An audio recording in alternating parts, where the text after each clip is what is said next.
অনেক অশ্রু আর ঘামের বিনিময়ে অর্জিত জুলাই বিপ্লব পরবর্তী বাংলাদেশের মানুষ তাদের ব্যালটের অধিকার ফিরে পাবে।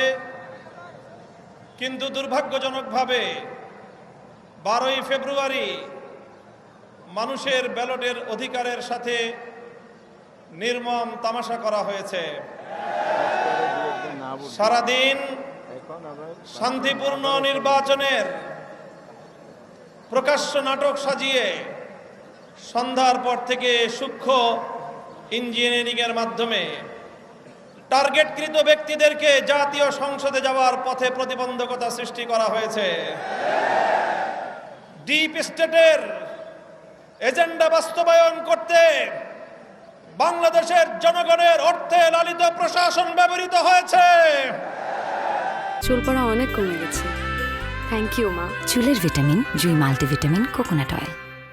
সিসি আপনাকে বলতে চাই, আপনার পূর্ববর্তী সিসির পরিণাম থেকে আপনি শিক্ষা গ্রহণ করুন। আমরা যে আপত্তি জানিয়েছি, সঠিক তদন্তের মাধ্যমে জনগণের ব্যালটের অধিকার যদি ফিরিয়ে না দেন, বাংলার মানুষ জোর করে তাদের অধিকার কেড়ে নেবে ইনশাআল্লাহ।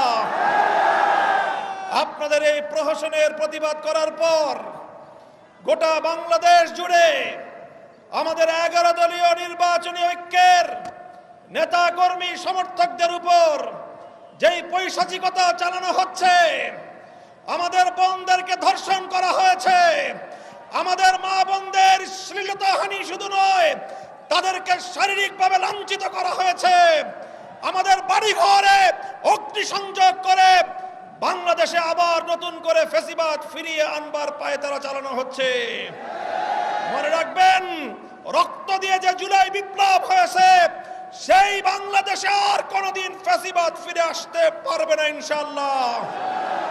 পুরনো ফ্যাসিবাদীদের সাথে সখ্যতা করে বাংলাদেশের রাজনীতিতে যদি তাদেরকে আপনারা প্রবেশ করবার সুযোগ তৈরি করে দিতে চান, যেই পথ ফ্যাসিবাদকে ফিরে আসার জন্য তৈরি করবেন, সেই পথ দিয়ে আপনাদেরকে দিল্লিতে বিতাড়িত করা হবে।